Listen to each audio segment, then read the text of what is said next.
sair nesse aquário, ele vai se esconder, porque na cabeça dele, né, quando ele nasce, ele tem predadores nos locais, né? Ele nasce em locais que tem folhagem, que tem galhos, e é instinto dos pais reproduzir nesse lugar, então automaticamente ele vai achar que ali tem risco.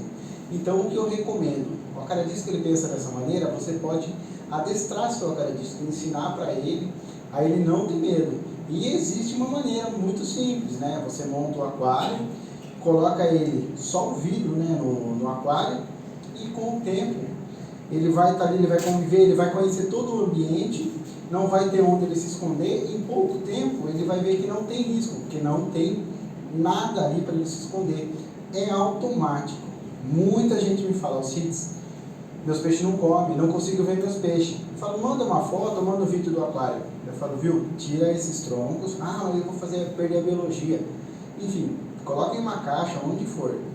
Deixa só o vidro do aquário, depois amanhã você me fala. É automático. No outro dia a pessoa fala, os peixes estão até vindo comer na minha mão. De um dia para o outro, mas é automático. Daí eu comecei a perceber que o disco ele tem essa linha de raciocínio. Tem lugar para se esconder, é porque tem predador. E tem lógica. Então, a gente entendendo isso, fica muito mais fácil. Mas eu quero ter tronco no meu aquário. Dá para ter tronco. Soltou o peixe. Colocou, espera ele crescer, é claro, ficar num tamanho legal. Tem o desejo de determinado substrato. Coloca, vai enfeitando o seu aquário. Aí você vai e adiciona o primeiro tronco. Ele vai tomar um sustinho ali, mas ele vai continuar vindo na sua mão. Ele sabe que você é o proprietário dele, que trata dele. Quero adicionar mais troncos. Depois de uma semana, adiciona mais. Personaliza. É igual ao aquário marinho. Aquário marinho, você não compra ele hoje e chega com os coral abrindo. Você monta um aquário marinho, você compra o aquário, põe para ciclar, depois de um tempo você pode pôr os paguro, equipe de limpeza, depois de um tempo você pode colocar um peixinho, aí depois de um tempo você pode colocar um coralzinho, e sempre com iluminação, é claro, um exemplo só. E o disco é a mesma coisa, tem que fazer como uma terapia. Deixa eu ver se eu preciso dar uma lida para lembrar. Quando há muitos locais para refúgio ou esconderijo, o peixe entende que é um predador, como eu tinha dito, né?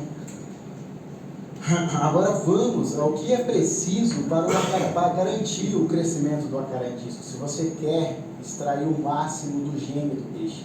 Porque tem peixe que tem gene para 18 centímetros, mas ele fica com 12, 13, porque você não seguiu alguma das regras de crescimento, não são minhas regras, são o que traz o peixe ao crescimento máximo. A maneira que eu encontrei de trazer aí os peixes ao crescimento máximo é ter acesso à alimentação na fase de crescimento, no mínimo 4 vezes ao dia, né? Qualidade de água sempre, independente do que você precisa fazer para a qualidade de água ser boa, ou filtragem, ou mais CPA, o importante é você conseguir o resultado de uma boa qualidade de água. O peixe vai crescer. E ter boa genética. Que a galera fala, o seu acaradisco, nossa, ele é gigante. O meu não é. Você conhece os pais do seu peixe? Não. Então, se o seu peixe não tem um gene, vamos fazer uma analogia. Eu tenho 1,72 m, minha esposa tem 1,5 m.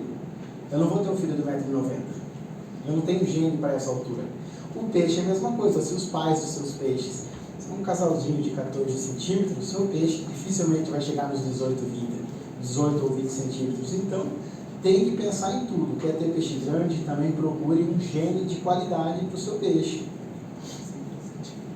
O comportamento, né, do acaradisco, a fase de crescimento, ele é muito mais esfomeado, né? Então, a fase de crescimento do acaradisco, ele é completamente diferente do que um acaradisco adulto. O acaradisco adulto, ele come ali para sobreviver, ele não tem aquela voracidade. Já o acaradisco em fase de crescimento, ele tem muito mais fome, porém, às vezes você não percebe porque ele não está em grupo. Quando ele está em grupo, além de despertar a competitividade, a voracidade, os peixes crescem muito mais. Então, sempre mantenha o peixe em grupo para despertar aquela disputa e incentivar os peixes a comer muito mais. Natural, Isso. Né? Esse comportamento é a melhor coisa que tem. Alcides, como você quer chamar aí? Do jeito que você fala. Alcides, surgiu uma dúvida aí, né? Você fala do processo de alimentação 4 vezes ao dia, né? fase adulta, né? Sim. Porque, né, tende a diminuir os alimentamentos, no caso, né? Então, essa regra assim, de alimentação 4 vezes ao dia, ela segue na fase adulta ou não? Na fase de crescimento, eu digo 4 vezes ao dia no mínimo, para a gente extrair o máximo mesmo, né? E vai ter semanas que você pode alimentar 2 vezes ao dia. Mas o peixe adulto, é legal a sua pergunta, porque varia de igual de peixe para peixe. Eu tenho casais lá que são muito comilão. São muito comilão. E eu ofereço ração para eles conforme eles vão comendo. Tem casal que eu coloco mais de 2 vezes ao dia, eles acabam não comendo, a terceira vez não comendo tanto. E tem casais que eu chego a alimentar 4 vezes ao dia. Vai se o casal estiver aceitando comer e a época do casal também. Às vezes o casal, quando ele está comendo muito, ele dá uma exagerada uns 2, 3, 5 dias antes de desovar. Parece que ele se prepara para ficar pronto para desovar. Aí eu tenho um casal de Blue Diamond lá que eu tenho, eles começam a comer muito e eles desovam.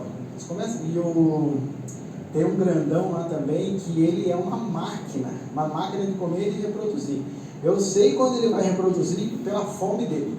E esse peixe, ele pode estar doente, às vezes ele briga com a... já troquei ele, eu contei 6 fêmeas diferentes. Aí você põe ele no aquário para descansar, o bicho não tem jeito, não tem juízo. Ele arruma alguma fêmea. E a fêmea leva a fêmea para o canto e desova. O bicho tem hora que eu tenho que cercar ele para ver se ele engorda um pouco, porque ele é troncadão, mas ele começa a emagrecer. É um danado, o bicho é um... E ele nasceu lá, tem 4 anos. E a turma fala, nossa, é velho. Velho nada. O bicho está na flor da idade ainda. Não garante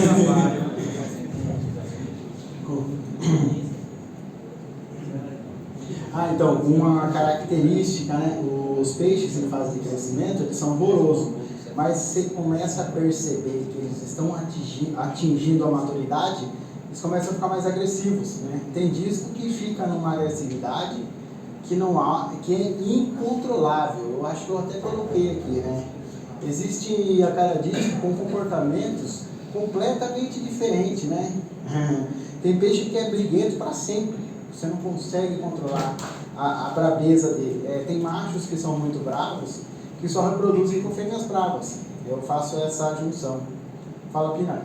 Alcides, a temperatura de filhote para adulto, você usa diferente ou mesmo a temperatura de filhote para adulto também? Eu queria até colocar um pouquinho mais alto para filhote. Às vezes eu consigo no verão deixar ali para 29 para os filhotes. Tá? Às vezes, tem ano que eu até não mexo com isso. Mas os casais eu gosto de manter 26, 27. 26, 27 é uma temperatura bem legal para casal. Filhote 28, 29. Temperatura bem bacana. Aqui você já mantém lá em cima, né? Mas a temperatura mais alta é ótimo, dá mais vorosidade. Prolifera mais os problemas também, né? Tem que tomar um pouco mais de cuidado.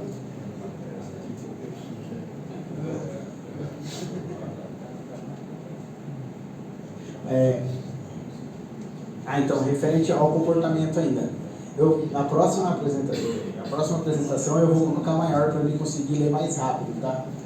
Alguns acaradiscos, eles ficam adultos, né? Como eu falei, uns são muitos agressivos, outros são completamente mansos. São peixes tranquilos, que aceitam o par facinho, que nunca brigam. Você pega esse acaradisco aí que é manso, coloca com peixe novo, ele aceita. Então, acaradisco é um animal igual... Lembra muito pessoas, né? Como existem pessoas com comportamento completamente diferente, o acaradisco também é assim, né? Mesmo com muita saúde, alguns acaradiscos são tímidos. O que está escrito aqui? Enquanto outros são destemidos. Exatamente. Então, acaradisco, mesmo alguns que são adultos, você percebe uma diferença absurda de personalidade. Alguns são completamente tímidos, você pode fazer o processo aí de adaptação, de adestramento, e mesmo assim eles vão ser sempre mais tímidos que os outros. Já tem alguns que você pode até colocar a mão dentro do aquário. É legal os criadores, eu acho que passam por isso, né? Você tem um casal de acaradisco que quando eles estão reproduzindo, eles não têm timidez, né? Não sei se com vocês acontece isso. Você está tentando limpar ou pegar alguma coisa que caiu dentro, eles estão batendo na sua mão, eles estão brigando com você. Aí você tira a filhotada deles, eles voltam aqueles acaradisco normal, mais medrosinho. Então, quando eles estão com filhotes, Eles não têm medo de nada, eles enfrentam você, eles trombam com o vidro, eles são bem interessantes mesmo, para proteger a cria talvez, né? Ah lá, agora que a gente vai para a parte do adestramento que eu falo. Além, né, como deixar os acaradiscos mansos e comendo nas mãos, né? A gente fala adestrar o acaradisco. Além de utilizar aquele esquema de aquário completamente limpo, só o vidro, esquema maremoto, eu utilizo, mas isso é batata. Não sei se vocês conhecem esse termo batata aí. É uma coisa que é só fazer que dá certo. Tá o aquarisco lá no aquário, joguei uma ração, mesmo assim hoje ele não comeu. Vem, pega o coração de boi, eu limpo o coração de boi, trituro só o coração de boi e a gelatina sem sabor.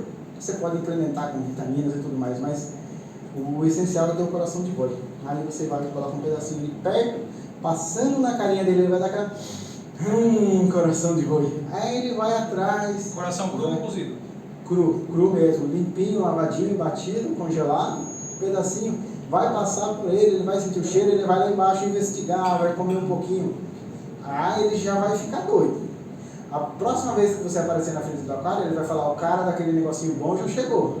E se você fazer isso 2 vezes no dia, no outro dia ele está lá em cima, você vem e o bicho está lá, empinado para você.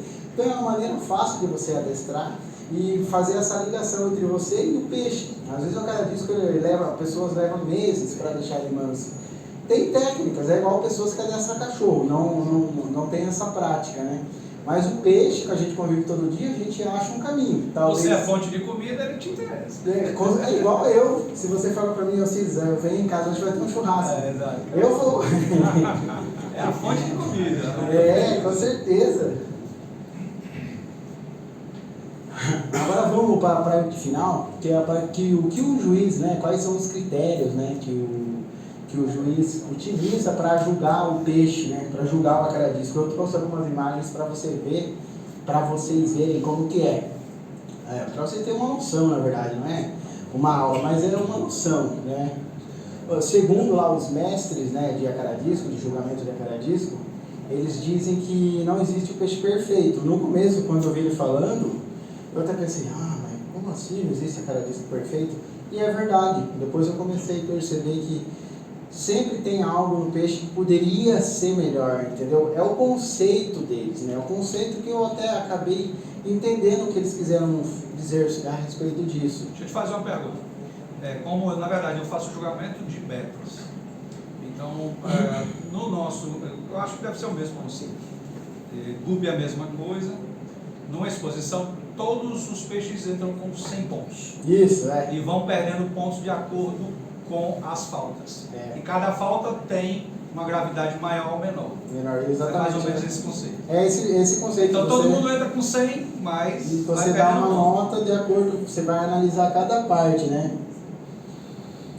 Tá dizendo ali, ó, pontuação. Os pontos são atribuídos de acordo com cada parte do peixe. No final, todas as notas são somadas.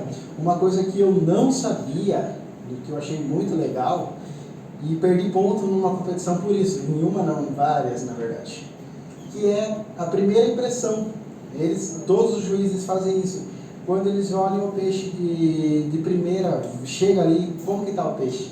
Será que ele foi bem adaptado? O criador tomou cuidado em soltar ele, não deixar marcas no corpo? O posicionamento do peixe, isso daí é julgado também. Então você dá ponto por primeira impressão. O que você sentiu na hora que você viu aquele peixe ali, entendeu? Se você acha que ele está em paz ou se ele está estressado, isso daí nota também. Então é bem interessante você no beta nem se fala, porque se o beta não for agressivo... É a primeira impressão também. Geralmente eu acho que eles utilizam os critérios todos. Opa, eu bati aqui, mudou não? Tá certo. Ele foi e voltou. Daí o que é analisado, né? O melhor formato, o pessoal pergunta pra gente às vezes, qual que é o melhor formato de acaradisco? Os juízes na competição, mesma coisa dos guppy. Guppy de competição é diferente do guppy comercial, né? O guppy comercial às vezes ele é mais bonito, às vezes ele tem aquela cauda rafumon, bumbo, tá até meio fora de um padrão se for colocar na teoria, mas ele é lindo. O disco de competição eles julgam se ele é redondo igual um disco mesmo. Ele tem que ser redondo. A circunferência tem que ser o mais perfeita O possível. mais perfeito entre as pontas, a cauda, se você colocar Então, disco bicudo nem só. bicudo perde o ponto do bico, entendeu? O bico é julgado, perde ponto também. A cabeça é julgada, perde ponto. Tem toda essa pontuação. A massa corporal do peixe é julgada, né? Para ver se o peixe está com a nutrição. Você que cria há muito tempo, você consegue saber se o peixe está dentro ou fora da nutrição dele, se ele está um pouco magro. Então isso é julgado também. A localização dos olhos, né? Isso daí é uma coisa que a gente nunca parou para pensar. Às vezes o cara diz que tem o olho mais para cima, mais para baixo, mais longe da boca. Isso muda na hora que você enxerga o peixe assim. Dá uma diferença. Depois que eu fiz alguns julgamentos, né, teóricos no curso. Essa questão de tamanho de olho, com idade. Também, com certeza, né? O peixe quanto A mais gente analisa velho- muito isso, porque a gente às vezes vê um peixe pequeno com um olho muito grande. que na competição é só adulto, né? A cor Se do aí olho, é assim.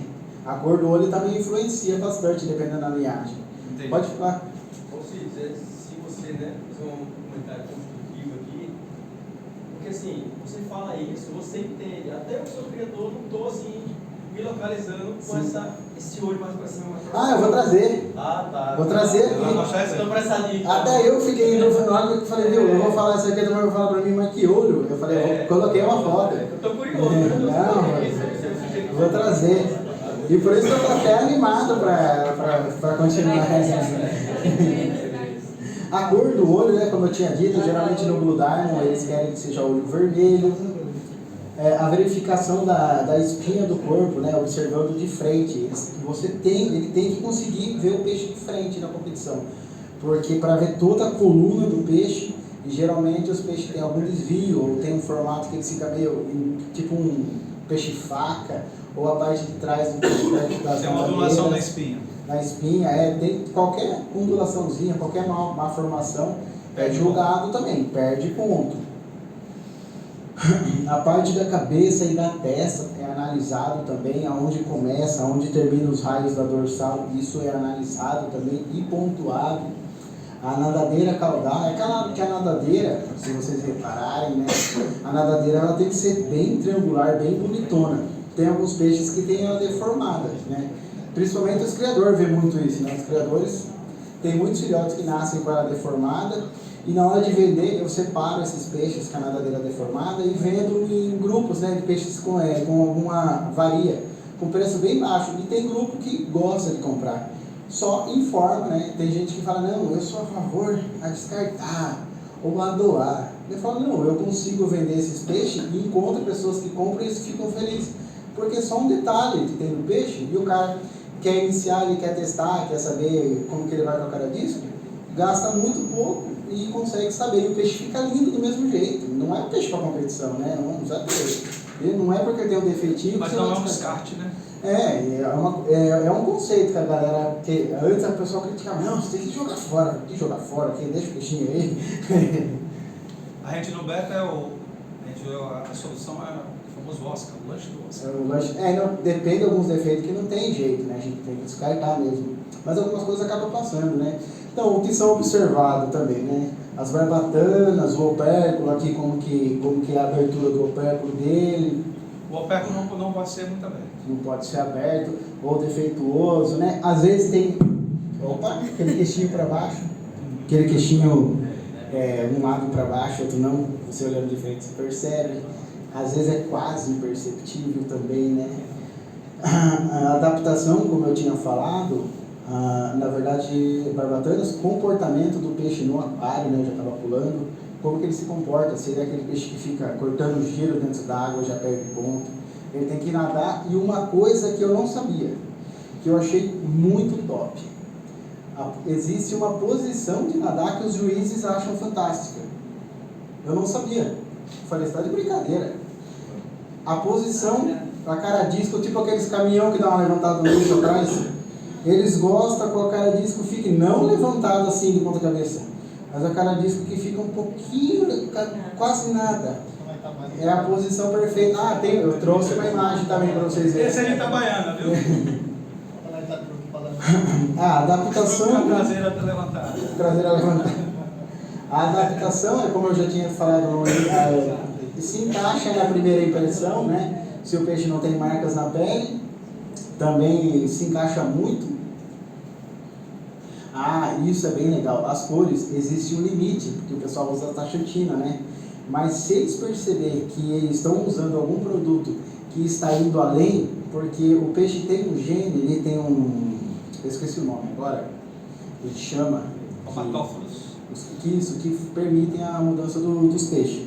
Só que existe um limite de produtos para você usar. Você coloca um pouco dessa taxantina, dá uma melhorada na cor, fica um pouco mais avermelhado, mas se eles perceberem que está usando algo a mais, um hormônio... Excesso, como vem os super retos da Ásia. Eles acabam Joãozinho que o passando, diga, né? Joãozinho? Quando eles acabam peixes passando, vermelhos e não eram vermelhos. O que o gene do peixe consegue chegar. Ele começou a passar o que o gene do peixe consegue atingir, aí é desclassificado no Um caso. detalhe que a gente, quem cria canário sabe disso, né? É usado muita cachatina para Cataxantina, né? para os canários de couro, né? Então a questão dos cromatóforos é isso aí. A astaxantina, ela vai intensificar a cor. Sim. Os peixes claros ficam avermelhados até, né? Mas na verdade o peixe tem que ter o fator da cor. Tem que ter, a genética. Agora, como você faz, atingir. quando existe um excesso, né? Compromete a cor do Quando peixe. passa do que o peixe consegue atingir, que já é o produto que está ativo ali, aí o pessoal não perde ponto, sai Entenda, fora. pessoal. Né? Sai pigmento vermelho não deixa peixe azul vermelho, não. Exatamente. Só inicia. É aquele cara da academia, o que Isso, toma é que nem tomar anabolizante na competição do fisiculturismo. Os padrões, o pessoal pergunta, qual é o padrão? Na verdade, isso daí é uma coisa que até o Jefferson deixou frisado. É uma coisa que varia muito de juiz para juiz. Tem cara que julga bem dentro do padrão da linhagem mesmo. Tem cara que já, só de ter a característica ali, tudo bem, mas o resultado final vai dar muita diferença, porque tem juízes diferentes com conceitos diferentes. O Cristiano lembra na competição lá que eu acabei perdendo o Best of Show por conceito de juízes que gostam de peixe selvagem. O meu peixe ganhou de todos, a minha fêmea lá de cálico ganhou de todos os peixes da competição, e daí do lado do selvagem, um selvagem ganhou de todos. Só que a gente esqueceu de colocar na competição que era só um peixe o Best of Show. E os juízes tinham uma bancada maior que apreciavam o selvagem, e eles escolheram o selvagem. Daí eu falei, ganhei, mas não levei. Mas tá bom, competir é isso. Esse negócio de linhagem, toda semana parece uma nova, né? As linhagens comerciais, toda semana tem uma novidade. Sempre tem uma coisinha diferente. Bom, olha lá a posição que eu falei pra vocês. Tá vendo? Tá vendo? Não é um truque de Itabaiana? Tá vendo que ele Tá vendo aí que é um truque lá de Itabaiana? Que ele tá um pouquinho com a traseira pra Com a cima? traseira levantada? Essa é a posição de nado que os caras admiram no acaradismo. Esse peixe foi o campeão da exposição Aquarama de 2018, se eu não me engano. Ele levou aí o prêmio de melhor azul da competição e foi Best of Show. Olha a posição do olho, o olho bem avermelhado. Ele tem até uma boquinha, tá vendo a boca do peixe? Ela é julgada também. Olha como o formato da boca desse peixe. Qual o defeito desse peixe? Não é meu. Também, mas se ele fosse azulado até o final aqui, seria mais perfeito. Tá vendo? Ele tem um defeito, ele perdeu pontos, pode ter certeza. Ele tem esse defeitinho aqui. Se fosse um beta, eu ia desclassificar ele. Eu até aceitava. A reação dele está incorreta. Tá. Mas ele é lindo, né? Né, Ulisses? Esses raios dobrados aí, os beta, vou. Agora esse é do melhor criador do mundo, tá? Brincadeira, esse é o meu. Esse peixe aqui é um acaradisco lá da minha estufa, que eu trouxe. Qual que é o defeito aí? Onde ele perde ponto, né? O olho dele não está numa posição legal, tá vendo? Não está numa posição bacana. No olho ele ia levar uma surra lá dos outros peixes. É que a foto não foi intencional, né? Mas eu não consigo enxergar as barbatanas dele aqui para julgar, mas com certeza, pessoalmente, ele também não teria uma pontuação muito boa. Em muitas partes aqui embaixo Na também. ventral eu tiraria ponto dele. Mas é um peixe que iria bem na competição. Mas eu tenho melhores lá. Agora esse aqui também nasceu lá. Eu já mostrei isso para vocês no começo. Esse formato aí, nós apreciamos muito. E os asiáticos também. Uma gama de asiático valoriza demais esse formato dele. Mas na competição, ele teria que entrar na categoria mais do peixe do corpo alto, né? É claro Eu que já ia perguntar, porque ele não é tão não é redondo. Mas na categoria Ele tem a testa corpo- achatada, né? tem a testa diferente, mas na categoria corpo alto ele se sairia muito bem. Mas aqui, tá vendo aqui, ele tem umas partes que são muito perfeitas, que eles apreciam bastante. Tá vendo? Essa ligação aqui, tipo o Beta Ralph Mon, sabe? Sim. Eles amam demais isso aí. Isso daí tem que ter no peixe. Mas eu trouxe só pra gente Parece que ver. termina um e começa outro. E o olho dele tá no lugar mais correto, tá vendo? Então é só pra gente ter uma ideia também, né? De como. A simetria, né? É considerada. Isso. E esse daí nasceu lá. Esse não tem, né, no Brasil e poucos tem na Ásia, desse peixe aqui.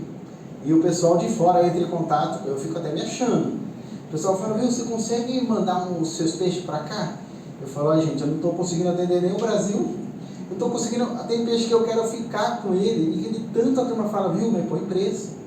Eu ponho preço. E aí eu vendo, aí eu fico me lasco. Mas tem alguns que não tem jeito. Que eu seguro porque eu preciso dar continuidade aí na... Senão perde a genética. no melhoramento genético. Mas esse daí... Olha os preços. Oi? Dá noção de valores, a turma quer saber. Sobre valores, vocês vão falar, esse gordinho é louco. Vocês vão falar. O que aconteceu? Aquele meu casal de cálico do começo da apresentação, o pessoal tentou comprar ele. Teve gente que falou pra mim, põe a preço no peixe. Daí eu não tava dando bola.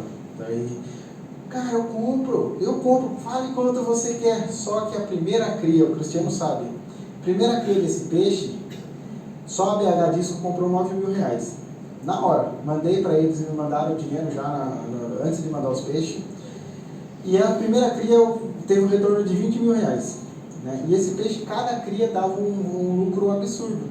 Daí o cara ficou me chamando, eu falei, eu vou ter que educadamente explicar para ele que se ele não tem como ele comprar, ele não vai pagar 100, 60 mil reais no casal. Eu nem sei se eu vendo. Porque se todo mês que o peixe cria dar um retorno absurdo, por que eu vou vender por 5 ou 10 mil reais o peixe, se ele numa cria em um mês, todo mês ele cria ainda?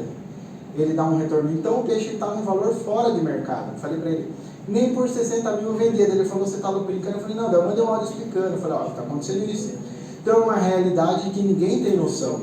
Por isso que eu sempre incentivo a seleção genética. Quando você chega num nível que você tem algo que ninguém tem, todo mundo vai procurar esse peixe, entendeu? Eu não vendo, não pratico um preço absurdo. Com 7 centímetros, eu vendo a R$600. Depende muito do nível do peixe. 7 centímetros, R$600. Só que tem fila de espera, né, desse peixe. É só esse. Você compra vinho. É só esse. Viu? O Marcos, esse meu amigo aí, ele tem 5 cálicos na casa dele, tá?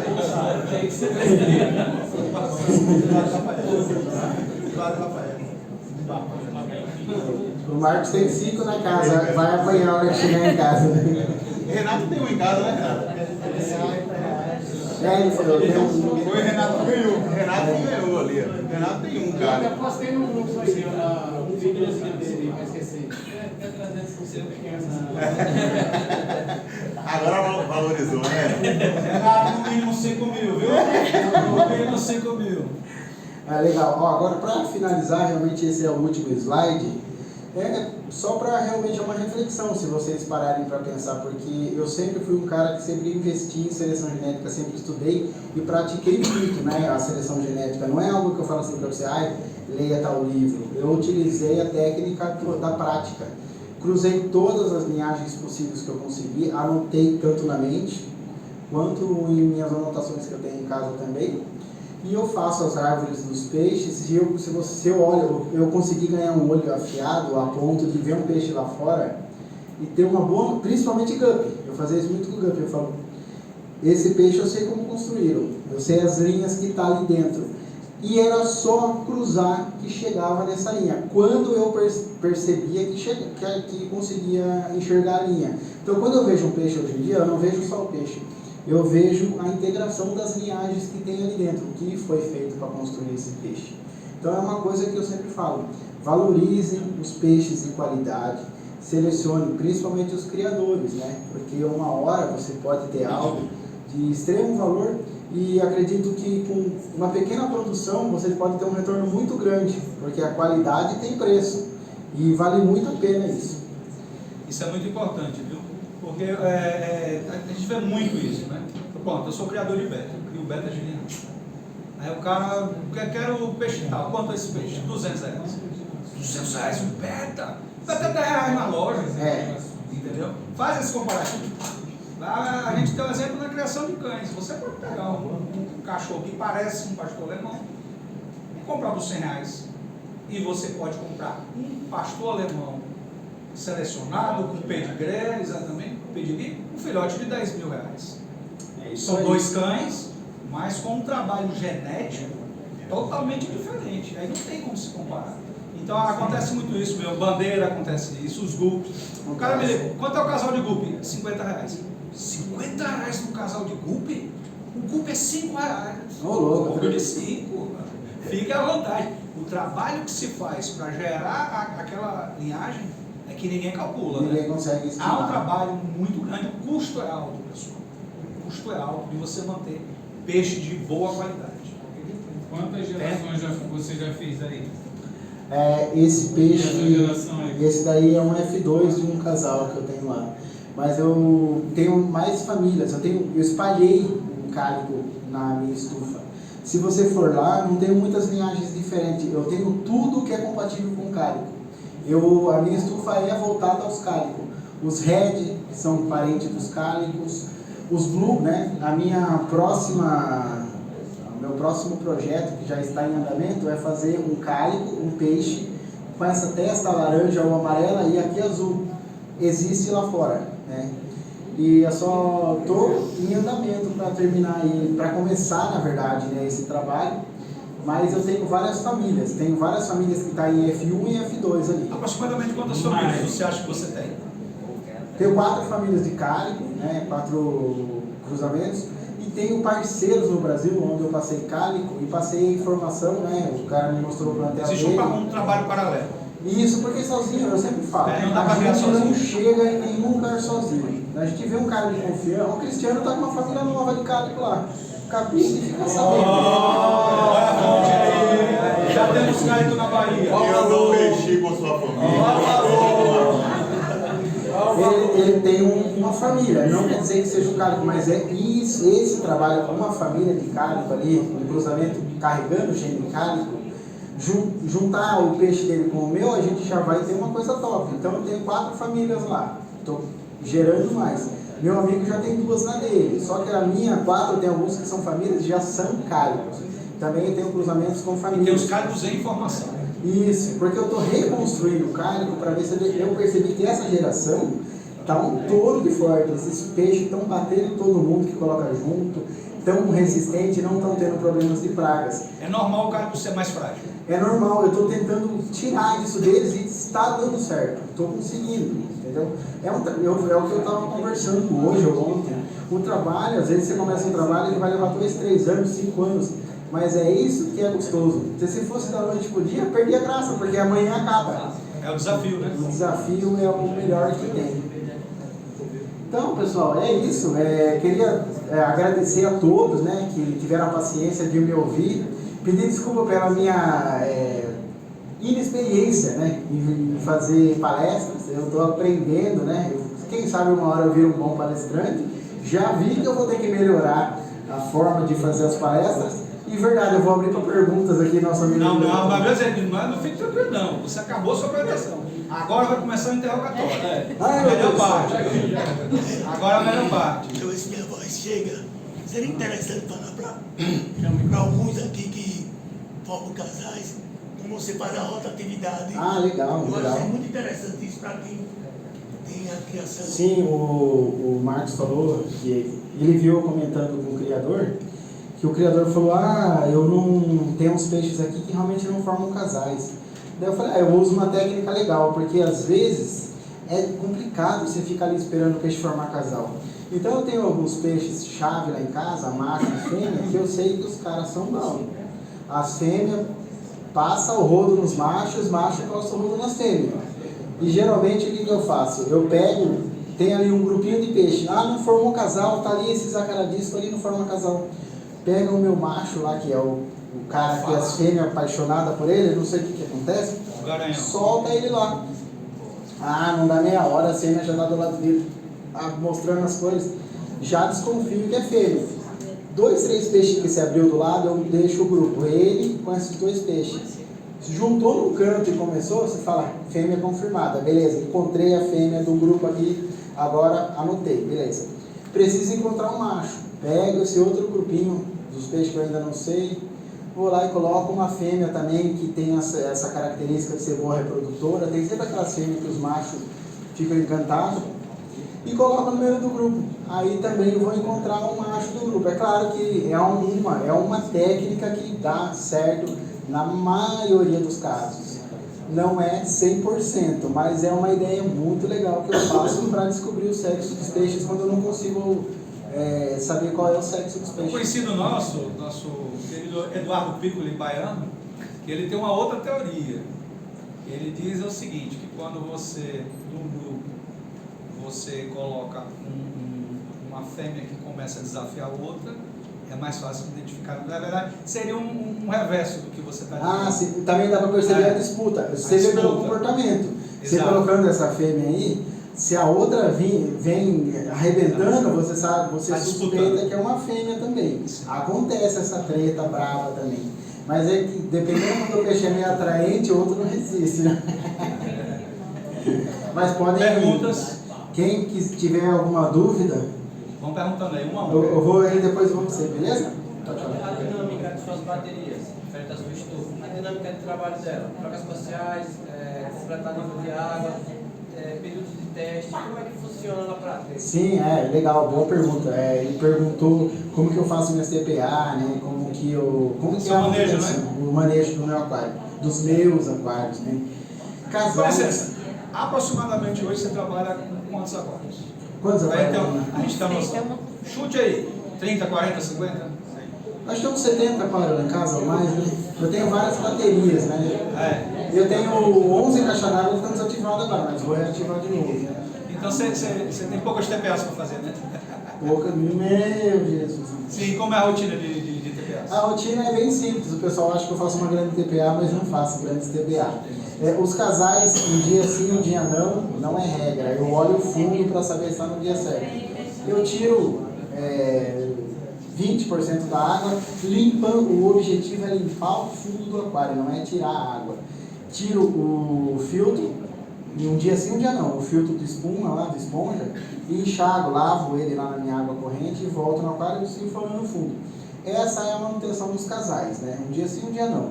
Os filhotes, todos os dias, às vezes de manhã, uma sinfonadinha de leve repõe água, e todos os dias de noite, todos os dias, 4 horas da tarde ou 6 horas da tarde, depende do dia, se for dias de envio ou não, eu tiro 30% a 40% da água, limpando bem o fundo, lavo todos os dias os filtros e reponho a água lá. Tem um encanamento em cima dos aquários, bem gambiarra ainda, vou melhorar, onde eu ligo uma bomba de recalque e abro as torneirinhas e ela vai caindo em cada aquário, não vem aquela TPA monstra de uma vez, enchendo tudo de uma vez. E nesse meio tempo já vou agradando os peixinhos enquanto eu estou mexendo lá, eles ficam animados, porque eu já vou jogando uma raçãozinha, só para incentivar eles a não ter medo. Mas é todo dia essa manutenção que eu faço. Os testes de água eu não faço muito pouco, porque a minha água da cidade é bem estável, vem 6.8, 7.0. Não adiciono ácido, a água cai um pouquinho depois para 6.6 e faço interessante comentar isso aí, porque existe uma grande dúvida, normalmente os iniciantes, que eles acham que o pH tem que ser aquele pH lá embaixo. E a gente sabe que não é. Que o pH, o peixe pode se adaptar ao seu pH. Sim, pode. A gente debate sobre isso, mas a maioria, principalmente os iniciantes, não vão por esse caminho. O que é que você acha dessa questão de pH? O pH, se você for iniciante, é ideal que siga a regra do 6.6 para fugir dos problemas de amônia, né? Porque o iniciante erra a mão não por intenção, por desconhecer, tratar demais, pular algumas TPA, não saber que tem que lavar o perlon, acha que o perlon tem que saturar demais. Aí dá uma aumentada na amônia, o pH é baixo, então eu gosto que o iniciante tente manter 6.6. Ah, mas a minha água lá só fica 7.0. Tente se adaptar em 7.0, só que tenha mão leve, né? Mas eu acho que a regra é, deu certo, é o correto. Não, na minha opinião, não tem regra. O que está dando certo, existem maneiras de ser melhor. Agora, se você vai reproduzir e tudo mais, eu gosto de reproduzir no pH mais baixo. Quando o casal vai desovar, pH estando bem baixo, acontece menos problema de fungar os ovos. O pH alto funga pra caramba os ovos. O baixo seu seria quanto? Aproximadamente? Perco o controle, que no teste não pega. Se chega a 6.0, mais ou menos. Uma vez que eu tinha o digital lá, 5.8 caía. Acidifica. Não, ele vai caindo, eu vou deixando. Você vai deixando. Eu vou deixando. Você só não faz corrigir. Não tem problema nenhum. Mas tem um outro amigo lá. Não, foi só uma curiosidade aqui. Você conhece quais foram os primeiros cruzamentos que deram origem à cálico? Eu tenho um vídeo no canal sobre o cálico. Como foi construído o cálico. O cálico ele não é algo fácil de construir, não. Ele foi utilizado o yellow, né, um peixe amarelo, o gold cap também, esse peixe que eu coloquei aqui, só que numa versão bem mais frágil também, né, bem mais fraca, quer dizer, é frágil, fraca de cor, eu digo. O Ghost e Red Cover. O Red Marlboro também, não é verdade, Red Marlboro, o Red Royal também é utilizado, só que existe uma sequência de cruzamento para você chegar com um resultado. E outra coisa, dependendo da carga genética desse Ghost,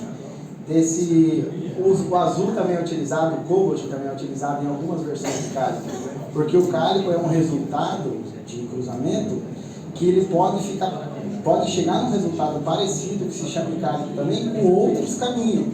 É uma coisa que eu aprendi depois de tempo. Você consegue construir a mesma linhagem com característica um pouco diferente, por exemplo, nos cálicos nébula, que são mais, parece que tem um sprayzinho nos peixes. Existem cálicos que são nebulados, né, que tem um corpo mais esfumaçado assim de vermelho. Tem os cálicos com pintas em locais diferentes, e tem os cálicos que vieram bem do Snow White lá, que são bem brancão, assim, tá surgindo umas manchas no meio. Então existem diversos tipos de construir o cálico. A teoria que eles colocaram no ar é essa, né? O Ghost com o amarelo, aí depois o Gold Cap com o Red Cover, e aí começa a construção do cálico. Então os caras fazem uma junção. Mas eu tenho no canal lá um mapinha de como coloca lá no YouTube lá, cálicos, que acho que você vai encontrar.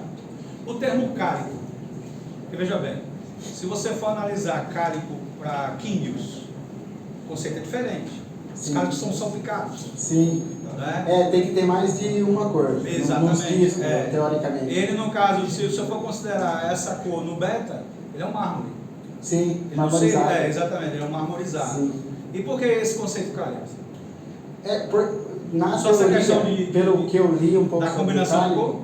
por ter duas cores eles chamam de cálico, mas só que o pessoal meio que padroniza, né, dentro do esquema cálico, porque às vezes o peixe expressa uma característica, mas não tem o gene dela. Então, o cálico, para se chamar o cálico, ele tem que ter duas cores e tem que ter o gene cálico. Quando você tira a cria dele, nasce diversos tipos de cálico. É tipo um cavalo pampa, né? Então tem que ter aquele gene, o gene cálico.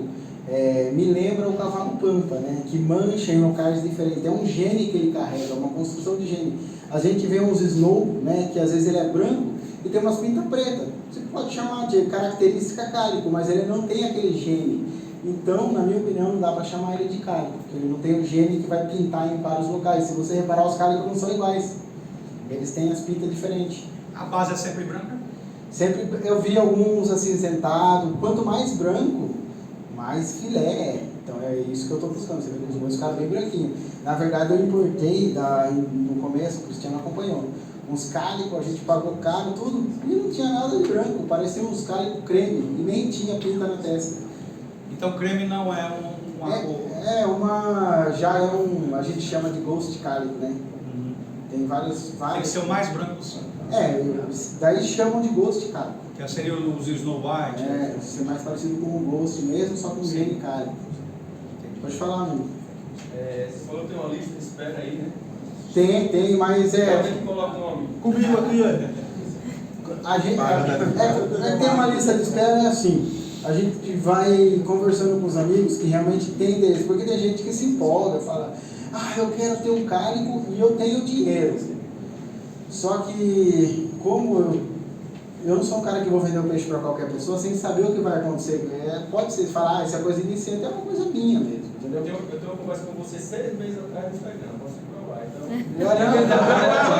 Não, às vezes o cara fala, eu tenho dinheiro, mas aí o cara vai soltar o cálico num aquário todo plantado e que eu sei que o cara vai sofrer para levar ele até adulto. Daí eu falo, não, meu amigo, eu instruo ele antes de vender, eu não vou me recusar de vender, mas eu falo, o melhor caminho para o cálico crescer, você tem um aquário para crescimento. Então as pessoas que eu converso e sei que realmente vão ter interesse, eu consigo em breve falar para você, olha, eu vou ter aqui tantos cálicos. Daí a gente conversa. Conhecendo pessoalmente é melhor, que a gente sabe realmente quem são as pessoas. Porque pela internet você conhece muita gente. E eu tenho a cabeça de vento, não sei se vocês já repararam que eu sou atrapalhado pra caramba. Esqueça fácil, mas depois que eu vejo pessoalmente, associo pessoas ao nome, conheci a sua criação, muito bonito seus peixes, vai ficar mais fácil, pode ficar tranquilo. Lembrando que o Cristiano tem uma filial, viu? Mais perto, mais próximo aqui, tem uma filial aqui. Verdade.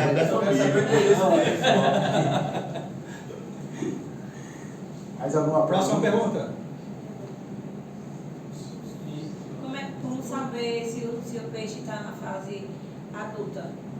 Quando ele atingiu a maturidade, o acaradisco, geralmente é por idade, ele é a partir de 1 ano, tá? Ele atinge a maturidade. Aí ele começa a ficar um pouquinho mais agressivo. Alguns não, né? Não ficam tão agressivos, mas também não mostram aquela vontade de reproduzir. Então, quando eles estão próximos de ficar adulto, eles começam a ficar mais, disputam comida um com o outro, começa a ficar mais parceiro quando tem casal no aquário. Às vezes ele é casal e você não percebe, ele já formou casal no aquário, mas como tem uma população grande, você não percebe, por inexperiência a gente não acaba não percebendo. E eu falo, putz, esses dois aqui, quando eu vejo os dois de parceria só no aquário, sem querer cutucar nada, separo os dois da filhote. Então eles ficam mais agressivos e andam mais junto. Tem um tempo para poder tirar eles dois assim, como tipo 1 ano depois? Quando formou casal? Sim. Formou casal é bom separar, deixar junto eles. Tem uns dois danados na água. Porque senão eles vão ficar brigando no aquário, né? Eles vão ficar... Mas se for no aquário do nosso amigo Márcio Ronda, esqueça, meu amigo. Eu 2, 3 de uma vez. vou já para o seu também. Aproveitando assim que cada um tem sua opinião, né, com relação a Sim. separar os filhotes dos pais, assim, né? Aí eu queria saber da sua experiência, assim, por quanto tempo você gosta, né, de separar os filhotes dos pais. Isso daí é da hora, né? Essa sua pergunta dá diferença. Já pegando o gancho dessa pergunta, quanto tempo você fornece a Artemia? Bom também. É isso aí. Vou responder. Assim, eu gosto de deixar com os pais, depende da linhagem. Por quê? Se é um casal de cálico, o mais rápido possível eu separo. Se eu tivesse filhotes de albino, eu separaria com 12 dias, igual eu separo com cálico. Já ensino a comer artêmia e já separo dos pais, porque esses peixes de alto padrão, albino ou cálico, eles têm uma sensibilidade maior. E os filhotes cutucando ele ali, acaba dando uma debilitada e dá uma aumentada na proliferação, por mais que os casais não ficam afetados. E você separando mais tarde, a hora que você vê, você perde por qualquer vacilo, porque você já deixou proliferar demais na filhotada. A ninhada suga muito do casal. Suga muito do casal. Então eu já tiro com 12 dias, 15 a 20 dias, passa um PP para não deixar mais aquele risco acontecer. E náumeros de artêmia, filhotes cálico, albino, qualquer coisa super sensível, até ela ficar inviável de você colocar na água. Ficou inviável, você colocou lá, os peixinhos falam, nossa, é muito pequeno, um ou outro pega, para com isso. Continuo na ração e no PP. Já outras linhagens resistentes, né, que eu tenho lá também, que são gene, parente de cálico. Quando você faz um cruzamento de tipo outcross, assim, que não são parentes, geralmente os bichos são um trator. Os bichos viram um trator, eles não... são muito mais fortes. Então eu alimento com náuculos de Artemia até uns 15 dias. Aí depois disso, só ração e patê mesmo. Acho que Com 15 dias depois de náuculo, você já consegue dar ração? A ração eles começam a pegar com uns 15 dias, por aí. E o patê também quer ainda 15 dias também. O patê, junto, quando eles estão ali com uns 12 dias, eu fico jogando um pedacinho para ensinar eles a comer, porque você vai jogar, eles não vão comer, né? Você deixa um pedacinho no cantinho, meia hora antes da TPA, alguns começam a sentir o cheiro e cutucar, né? Aí depois você já vem e faz a TPA. No outro dia já vai mais um grupinho. No terceiro dia tá todo mundo lá comendo. No caso, por exemplo, você falou dos caras, agora, se for um Blue Dino, quanto tempo? É o que eu falei, é o mais resistente daí. Até no máximo 15 dias, porque senão você não vence. Senão você não vence. Daí fica na... Na hora de você separar os filhotes dos pais, você prefere tirar os filhotes dos pais? Prefiro tirar os filhotes. Prefiro tirar os filhotes ao atardecer e quando é linhagem de cálico, eles já começam a se incomodar com 12 dias. Já está incomodando eles. Eles ficam incomodados. Então eu dou uma hora que o casal dá uma mosqueada, tipo, deixo meio apagado também, porque eles não a luz apagada, senão não ia enxergar, né? Mas o lugar mais escurinho, passo a peneirinha neles e pego. Mas é que tem ninhada de outras espécies que é grande, né? De outras linhagens. Que é grande e o casal já não está dando bola mais pro filhote. Aí você pode tirar, porque se você for tirar quando o casal está com aquela, sabe, aquele amor pelo filhote, pode dar uma depressão no casal também, né?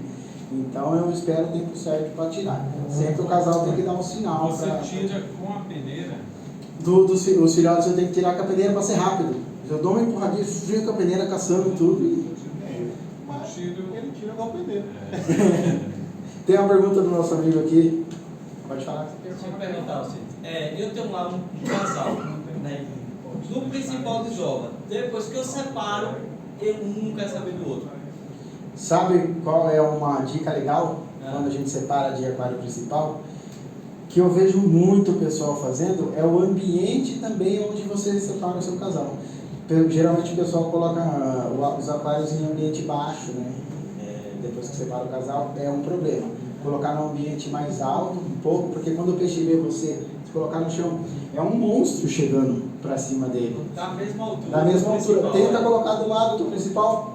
Se você conseguir levar do lado do principal, eles vão desovar mais rápido. E ignora, separou o casal. Não fica pensando que ele vai desovar logo. Tira tudo, tira a cone, não deixa nada. Deixa o termostato e o filtro e faz aquele adestramento que eu falei para você, para o casal se sentir à vontade. Aí depois você coloca um caninho no canto, qualquer coisinha, você vai ver que eles vão desovar mais rápido. Aumenta a frequência de TPA em pequenas quantidades, com água um pouquinho mais fria, que também vai incentivar o casal a desovar, né? Porque na natureza, o acaradisco desova após a cheia, né? Ele sabe que deu aquela chuvona, chegou, encheu de água lá na Amazônia, porque daí a água vai atingir, vai chegar nas frutas, chegar em várias coisas, e vai ter alimento para os bichos. O casal sabe que é hora de desovar. Então você faz isso dentro do seu aquário, eles vão achar, chegou a cheia, vamos desovar. Mais alguma dúvida? Fala, Pina. Quando o casal está desovando, você percebe que está afundando com muita frequência. Você usa alguma técnica, alguma coisa que, poxa, isso aqui, É que... vou fazer isso para dar uma melhorada? Eu sei, geralmente eu sei a causa disso, porque a gente conhece os nossos peixes. A gente sabe como que eles estão, como que esse macho, como eu faço muita troca de par também, eu sei que esse macho ele é bom para fertilizar, mas qualquer peixe que cria muito e não descansa, ele reduz aí a fertilidade também. E uma coisa, se o casal desovava e nascia muito, você está com um TDS muito alto ou os peixes estão cansados.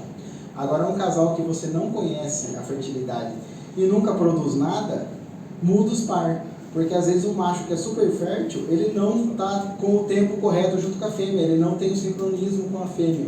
Ou o gene dele, sei lá, não bate.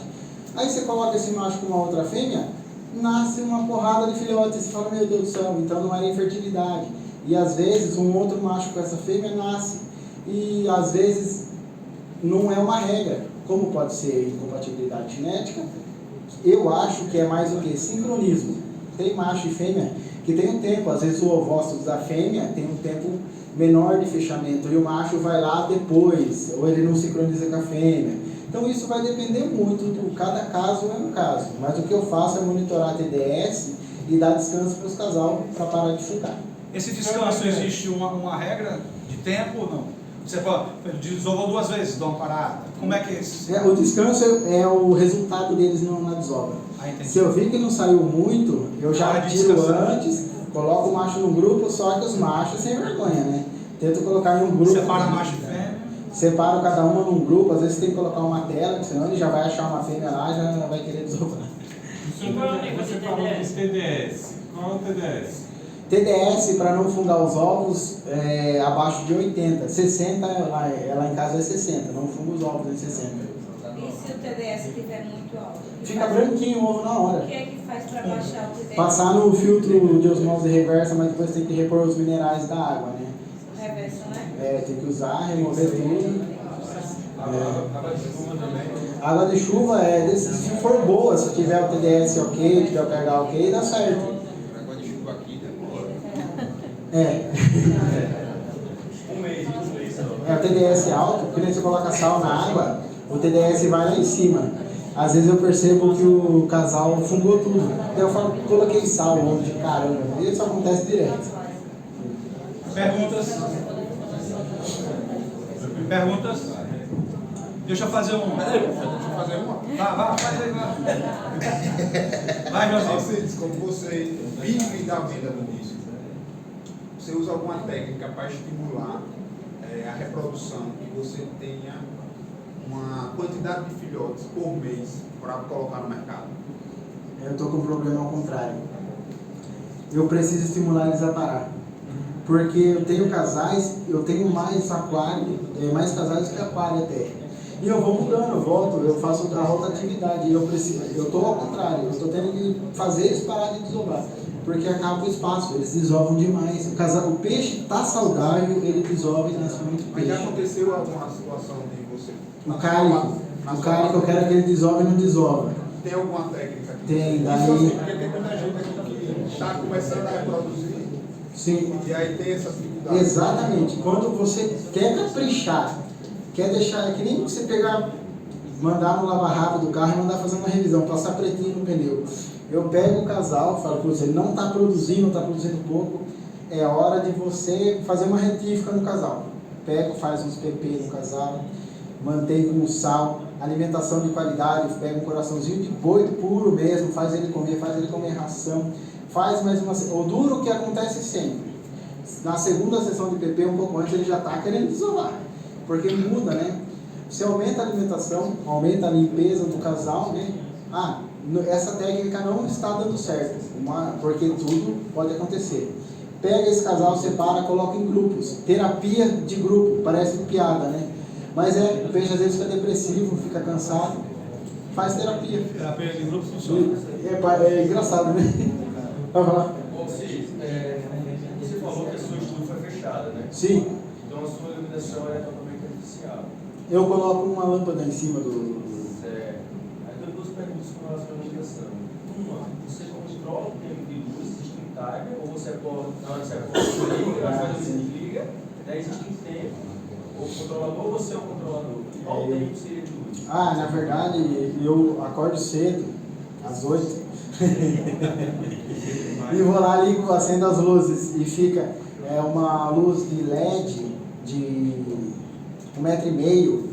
Ela clareia, cada lâmpada dessa clareia 2 aquários de 200 litros, fica em cima, ela clareia bem. Então eu coloco em 2 pontas, às vezes ela clareia 5, 6 aquários, depende muito o local, às vezes 2, às vezes 6, não mais que isso. E na prateleira de baixo, mesma coisa.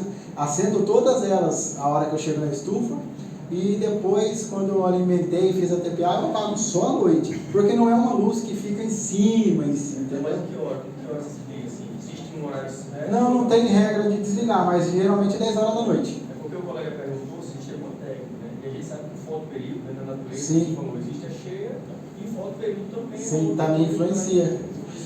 Uma técnica legal é você ficar deixando uma luzinha simulando a lua cheia à noite e o casal também quer desovar. Pronto, aí é isso que eu ia chegar. É. Eu vi também alguma coisa, acho que algum vídeo no YouTube, que o pessoal falava que não é interessante deixar o disco totalmente no escuro.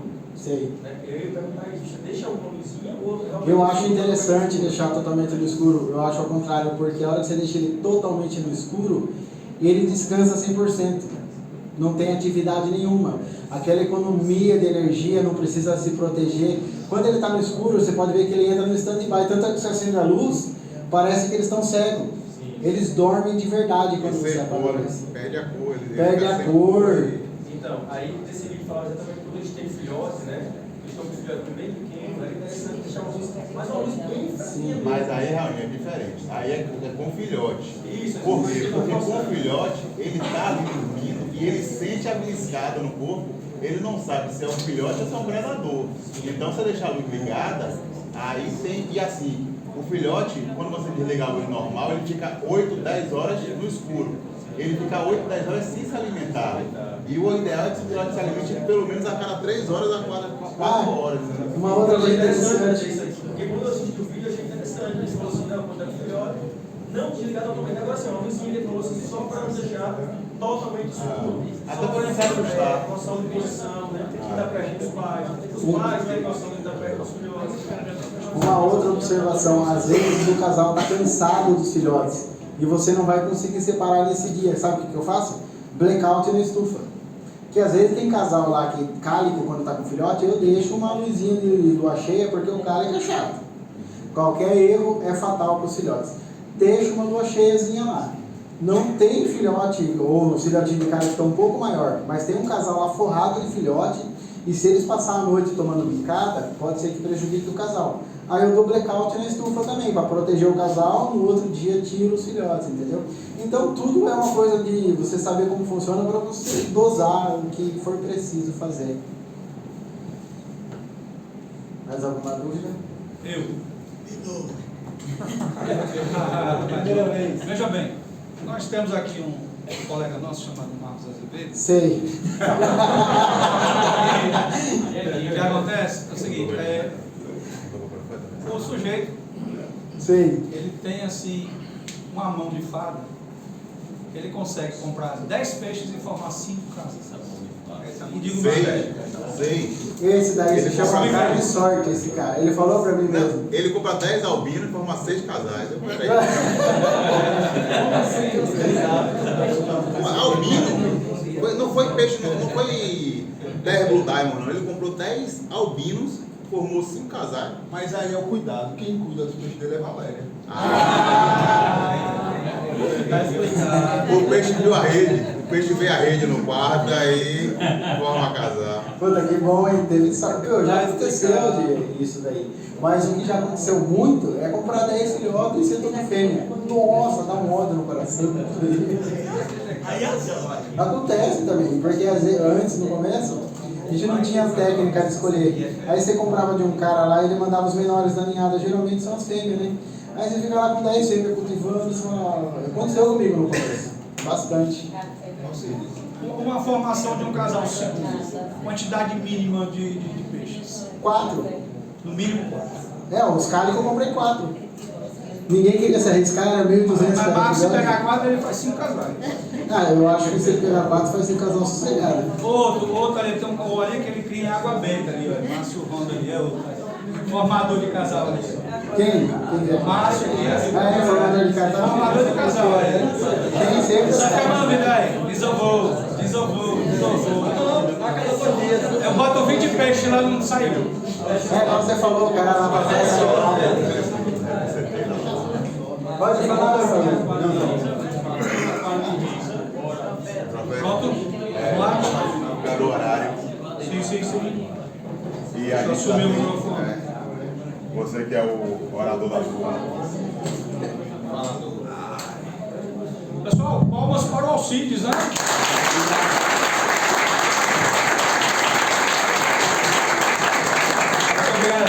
Obrigado.